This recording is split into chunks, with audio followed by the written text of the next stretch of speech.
Vivre de dette en dette, est-ce responsable? Les dettes, comment s'y prendre? Autour de la question, Man Matinal reçoit ce matin le révérend Francis Tulona. Pasteur Francis, bonjour. Merci. Ne devez rien à personne si ce n'est de vous aimer les uns les autres. Comment comprendre ce passage de Romains 13, 8, alors que la réalité sur le terrain montre qu'on ne peut pas vivre sans dette? Alors, une dette est une somme que l'on doit à quelqu'un. Ça peut aussi être simplement un engagement qu'on a promis, quelque chose qu'on a promis qui finalement, à cause de cette promesse, devient donc un engagement et donc une dette. Une dette peut être financière, donc en argent. Une dette peut également être en nature, donc un objet que vous devez rendre à quelqu'un ou que vous devez à quelqu'un. Et une dette peut aussi être morale, parce que quelqu'un vous a rendu un service particulier et alors vous gardez en mémoire la gentillesse de cette personne et donc vous vous dites, il m'a accordé beaucoup d'estime, je lui dois aussi de l'estime en retour. Donc on doit rendre ce qu'on doit à cet individu et donc que ce soit moral, que ce soit en nature, que ce soit donc financièrement, on doit rendre ce qu'on a pris et qui ne nous appartient naturellement pas. Voilà donc en gros ce que c'est qu'une dette. Maintenant, il est écrit dans Romains justement au chapitre 13 et au verset 8 que nous ne devons pas devoir des choses aux gens, mais nous devons simplement nous aimer les uns les autres. Donc, ne devez rien à personne si ce n'est de vous aimer les uns les autres. Mais nous ne pouvons pas vivre sans dette. Exactement. Parce que vous voyez, la maison que vous habitez, c'est un loyer. Donc, un loyer est une dette. Je dors dans cette maison, à la fin du mois, j'ai un loyer à payer. Donc, tout le mois, pendant que je suis en train de dormir dans cette maison, je suis en train, en fait, d'accumuler des dettes. Donc, jour après jour, je dois payer. Pareil pour l'école de mes enfants. Chaque mois, je dois payer. Ça nous ramène à une dette. Vous avez l'électricité. Vous utilisez l'électricité chez vous, mais à la fin du mois, il y a une facture qui tombe. Donc, pendant tout le temps que j'utilise l'électricité, je suis en train de contracter une dette vis-à-vis de la société qui fournit cette électricité et je dois payer cette dette. Donc, lorsque la facture arrivera. Pareil pour l'eau que nous prenons. Nous devons donc également payer une facture à la compagnie donc, qui assure cette adduction d'eau. Donc, vous voyez, on ne peut pas vivre sans dette. Et il arrive même quelquefois que dans la marche, dans la vie de tous les jours, au quotidien, on se retrouve quelque part coincé, on ne sait pas comment résoudre certaines situations. On va frapper à la porte d'un ami, d'un frère, d'un parent pour demander un prêt et pour résoudre un problème, alors ça constituera une dette. On peut également aller frapper à la porte d'une institution comme une banque pour contracter un prêt. Et alors, ça sera une dette que nous allons donc devoir payer. Donc, du coup, vous voyez, on ne peut vraiment pas vivre sans dette. Maintenant, quand la Bible, elle dit dans Romains 13, verset 8, ne devez rien à personne, si ce n'est de vous aimer les uns les autres, la Bible est en train de montrer qu'on ne doit pas avoir des dettes qui traînent. Si vous aimez votre frère, votre ami ou la personne qui a eu l'amabilité, la gentillesse de vous venir en aide, eh bien, ne traînez pas avec son argent entre vos mains. Prenez à cœur le fait de rembourser à cette personne ce que vous lui devez. Donc, n'ayez pas des dettes qui traînent. Voilà ce que dit l'Écriture. Alors, de façon formelle, on va dire ça comme ça, à quel moment devrait-on normalement se permettre de s'endetter? Mais on s'endette généralement lorsqu'on se retrouve coincé, lorsqu'apparaît une nécessité. Attention, un besoin peut apparaître. Mais si ce besoin n'est pas urgent, si ce besoin n'est pas une nécessité, on devrait éviter de contracter des dettes. Parce que les dettes, en fait, appauvrissent, les dettes tuent, les dettes retardent votre avancement. Donc, mieux vaut avancer à petits pas avec nos propres fonds que de contracter des dettes qui vont nous tirer vraiment vers le bas. Et surtout, je déconseille aux chrétiens vivement de contracter des dettes avec intérêt. Donc, vous allez prendre de l'argent auprès de quelqu'un, mais sur la base d'un intérêt donné à payer sur l'argent que vous avez payé. Il suffit d'un petit retard, il suffit d'un petit déplacement de quelque chose pour que ça chamboule tout. Alors, vous pouvez vous retrouver coincé jusqu'au cou. Je vous conseille de ne pas prendre ce chemin, d'aller faire des dettes, d'aller contracter des dettes avec intérêt. Si vous voulez vraiment faire une dette, parce qu'en ce moment-là, pour vous, l'étape du besoin, on a traversé cette étape pour qu'on arrivait à l'étape de la nécessité. En ce moment-là, frappez à la porte de quelqu'un trouver quelqu'un qui vous fera ce prêt sans intérêt. Pour que vous n'ayez à rembourser que ce que vous avez pris et non pas avec un intérêt, ce qui va alors vous tuer et vous rendre malade. Parce que déjà, si vous faites une dette, c'est parce que vous êtes déjà un peu handicapé. Mais pourquoi alors s'handicaper davantage en prenant une dette avec intérêt? Vous allez vous tuer, c'est un suicide. Pasteur Francis, il y a des gens qui vivent de dette en dette. En tout cas, c'est comme une vie, hein, on va dire ça, c'est comme ça, c'est devenu une vie. Est-ce responsable, Pasteur Francis? Alors, il y a des personnes qui contractent des dettes et qui vivent par des dettes. Donc, ils contractent une dette ici, chez X, et il va s'endetter auprès de Y. Il paye la dette là. Et pendant ce temps, il va se contracter encore une dette chez Z pour payer la dette de Y, et ça fait comme ça un circuit. Alors, comme M. X voit que son argent avait été payé, il se dit non, cet homme, il est honnête. Alors, le circuit continue pour cet homme. Or, il se trouve, et il se trouvera toujours, qu'un jour, vous serez coincé parce qu'aucune de toutes ces personnes ne sera capable de vous aider. Alors, la chaîne sera brisée. Et vous allez vous retrouver vraiment à broyer du noir. Pour éviter ce genre de choses, vivez avec les moyens que vous avez. Il n'est pas bon de vivre au-delà de ces moyens. C'est quand on cherche à vivre au-delà de ses moyens, donc pour impressionner son entourage, ou impressionner un parent, un ami, ou une fille, ou une femme que vous êtes en train d'essayer de gagner, que finalement on se retrouve dans des situations de ce genre. Il faut toujours, quand on fait une dette, d'avoir un plan A, un plan B, voire un plan C de remboursement. Si ces plans n'existent pas, ou si ces plans ne sont pas conséquents, je vous invite, je nous invite à ne pas aller dans de telles choses.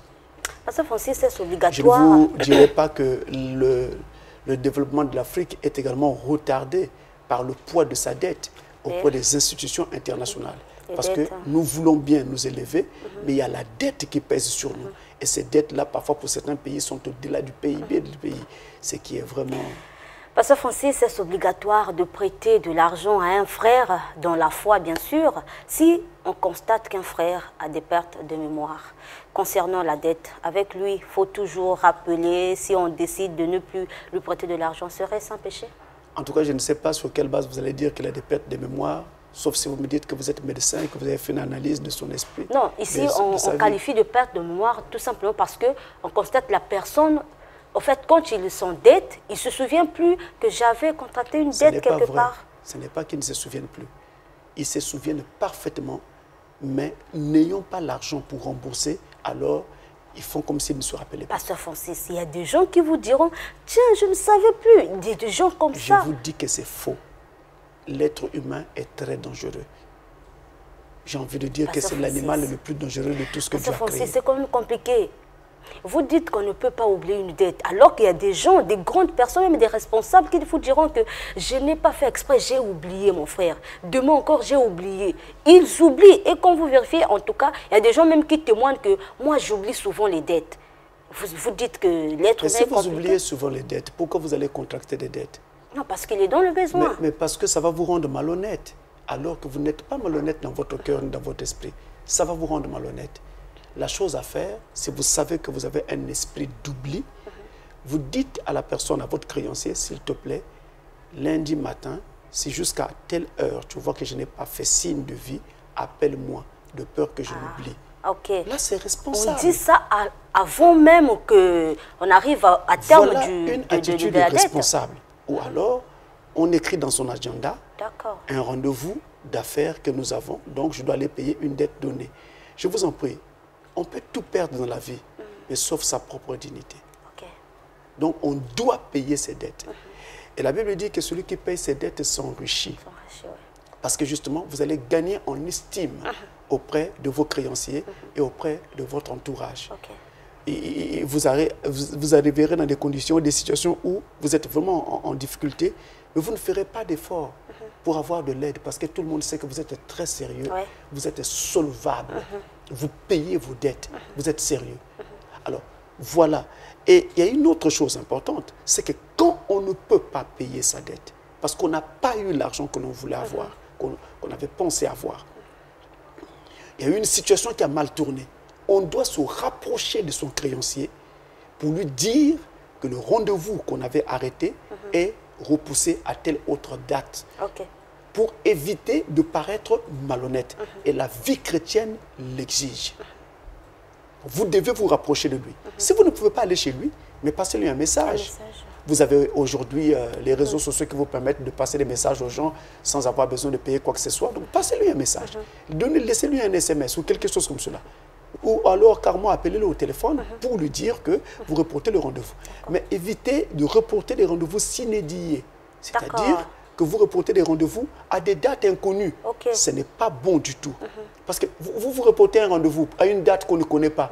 Mais en quoi ça me rassure, moi? D'accord. Parce que vous pouvez tenir ce rendez-vous après l'enlèvement. Mais il faut aussi noter, parce que le fait de toujours reporter, ça fatigue. Après, en tout cas, on perd quand si même vous ne pouvez pas donner une date que vous savez précise, dites à l'individu, en toute honnêteté, à l'heure où je te parle, je ne peux pas. Laisse-moi un peu de temps et je vais essayer de mon mieux. Dès que ça donne signe de vie, je te fais signe. Pasteur Francis, l'honnêteté est une chose importante.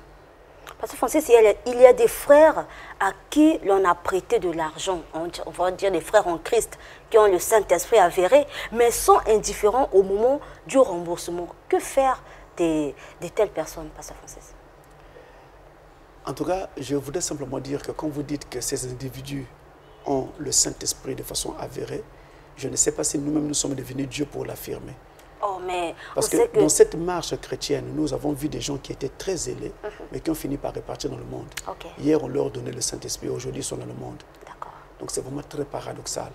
La question de la sémence de Dieu dans les individus n'est connue que de Dieu seul. Et c'est l'apanage de Dieu seul, c'est une exclusivité de Dieu. Le salut de l'individu est une exclusivité de Dieu. En tout cas, pour parler de mon salut, je dirais, je crois que je suis sauvé, mais je m'en remets simplement à Dieu pour cela. Qu'est-ce que ça veut dire? Ça veut dire tout simplement que quand je crois que je suis sauvé, il peut aussi arriver que je ne sois pas sauvé encore. D'accord. Que c'est juste des sentiments extérieurs que je ressens. Ou parce que j'ai vu que j'ai abandonné telle chose ou telle autre chose, alors je crois être chrétien. Je vous en prie, ce chemin, il est très long. Aujourd'hui, nous avons des gens qui sont dans le corps du christianisme, dans le corps chrétien, dans les églises.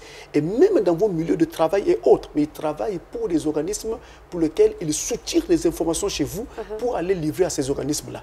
Et demain, vous vous faites arrêter, il y a des problèmes et des histoires. C'est parce que ce sont ces mêmes personnes que vous appelez frères, que vous appelez sœurs en Christ, mais qui travaillent en fait contre vous sans que vous ne le sachiez.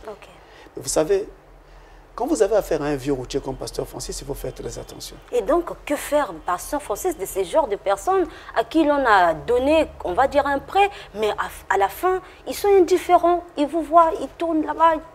Qu'est-ce qu'il faut faire? Cette personne est déjà en difficulté.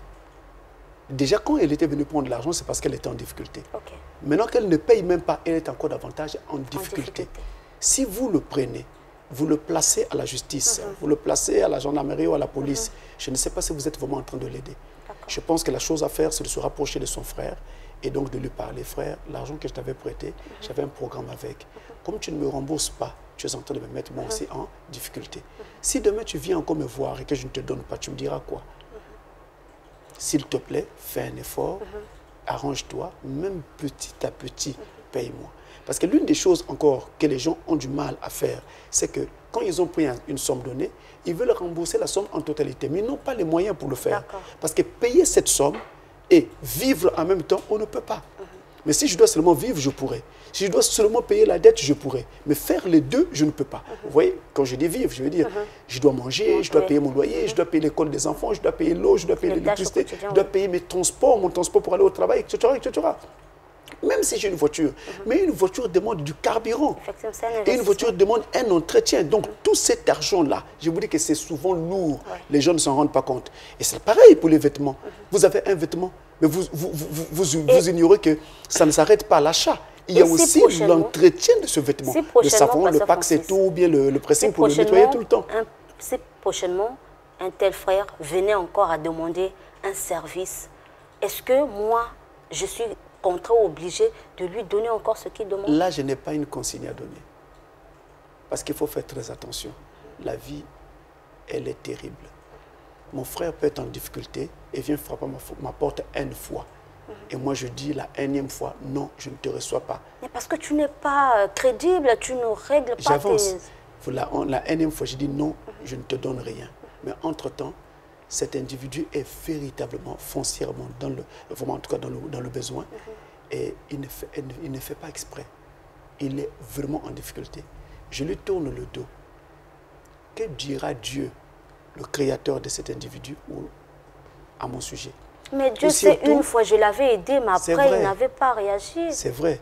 Et surtout si j'apprenais qu'il est mort. Vous savez, il y a une histoire qui est arrivée à un ami pasteur. Je n'ai pas besoin de citer un nom quelconque. Ce n'est pas d'ailleurs dans Pointe-Noire que c'est arrivé. Les deux personnes, je les connaissais, et le pasteur et la personne qui était dans le besoin. Donc cette personne est allée frapper à la porte d'un pasteur pour dire, je suis dans le besoin, je suis malade, il faut que je me fasse soigner. Le pasteur lui a tourné le dos. Dans les heures qui suivaient, cet individu est mort. Comment vous allez vivre avec ça?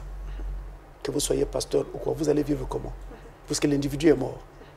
Donc, vous allez avoir un combat dans votre conscience. Si je l'avais aidé, peut-être qu'il serait encore en vie. Alors, j'ai envie de poser la question à tous ceux qui nous suivent. Est-ce que Dieu est content d'une telle situation où je laisse mourir mon prochain parce qu'il y a ici des intérêts d'argent? Mais quand même, lui m'a laissé mourir dans cette attente-là, parce que moi, j'attendais bien qu'il me rembourse. Je comprends. Je vous dis sincèrement, dans la gestion de toutes les affaires humaines, c'est toujours bien d'essayer de poser la question pourquoi, avant de vous mettre à juger des gens hâtivement. Parce que vous ne savez pas toujours qu'est-ce qui a motivé cette personne pour qu'il prenne votre argent et qu'est-ce qui a fait qu'il ne vous paye pas alors qu'il en avait véritablement la volonté. Pasteur Francis, est-ce mal de refuser de prêter de l'argent pour lequel vous aviez arrêté un projet? Oui. Lorsque j'ai déjà de l'argent qui est affecté à quelque chose, je ne peux pas y toucher. L'argent qui est affecté à la dîme, je ne peux pas toucher cet argent pour donner à quelqu'un. L'argent qui est affecté, par exemple, pour amener ma maman à l'hôpital, je ne vais pas utiliser cet argent pour donner à quelqu'un. Sauf si vraiment il y a urgence et l'urgence est vraiment visible, je dois sauver un individu et l'autre cas peut d'abord attendre parce que j'ai des moyens pour pallier la situation. Là encore, l'urgence, c'est relatif, Pasteur Francis. Il y a des urgences qui sont vraiment visibles. Quand vous avez affaire à un parent ou à quelqu'un qui est grabataire et sous vos yeux, il est grabataire sous vos yeux. Vous avez affaire à quelqu'un qui est en train de allaiter, il allaite déjà sous vos yeux. Il est dans l'agonie sous vos yeux. Qu'est-ce que vous ferez? Je crois que la première chose à faire, c'est de chercher d'abord à sauver cette vie, si on le peut. Mais même si on n'y parvient pas, au moins on aura essayé. Pasteur Francis, si quelqu'un se suicide à cause des dettes, quelle sera sa condition devant Dieu? Le suicide n'est pas une bonne chose. Il est écrit dans la parole de Dieu, c'est la loi.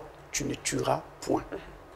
Tu ne tues pas ton prochain, mais tu ne te tues pas aussi toi-même. Parce que si tu te suicides, tu t'es tué toi-même. Tu as brisé cette loi de Dieu. Je me suis toujours posé la question si Dieu recevra de telles personnes qui tuent les autres et qui se tuent eux-mêmes. Il arrive qu'on a donné, on a prêté de l'argent à quelqu'un et cette personne venait donc à mourir. Que doit faire le chrétien? Aller réclamer sa dette ou comment? Alors, vous avez le choix. Vous pouvez amener le contrat de dette auprès de sa famille pour dire voilà l'entente que j'avais avec votre parent qui vient de décéder. Et la famille s'en chargera à l'occasion naturellement des cotisations qu'ils vont faire, soit au moment même des obsèques ou après. Tout comme vous pouvez laisser tomber et Dieu saura vous le rendre à sa façon. Une dernière question, Pasteur Francis. Il y a des femmes mariées ou non mariées, bien sûr, qui sont criblées des dettes, juste pour être toujours à la mode ou tendance. Pasteur, est-ce qu'on peut parler d'une maladie ou d'une possession démoniaque? Oh, ça peut être une possession démoniaque, c'est-à-dire un esprit qui consiste à chercher à toujours être belle, donc c'est les mondanités, c'est pourquoi ça peut être une possession démoniaque, mais ça peut aussi être simplement une faiblesse ou un complexe que l'on développe, parce qu'on voit la voisine d'à côté, où on est en compétition avec X ou Y, sans même parfois que cette autre personne ne soit en compétition avec vous. Et l'humain est terrible.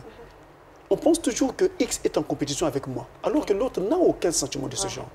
Et un mari qui a des femmes, une femme comme ça, pas des femmes, et que doit être son Il doit essayer donc d'aider sa femme déjà par le conseil, et aussi s'il est chrétien lui-même, par la prière. C'est vraiment fondamental. Et cette femme-là, le conseil en fait, il va servir de faire un peu de pédagogie pour amener votre épouse à comprendre que cette attitude va tirer le foyer vers le bas et vous ne pourrez même pas bâtir, acheter une parcelle, construire et préparer un avenir à vos enfants. Parce que l'argent qui pouvait servir à cela, c'est de l'argent qu'on est en train de gaspiller, de dilapider par des choses en fait que les termites détruisent. Pasteur Francis, merci. On passe à la rubrique Les gros mots.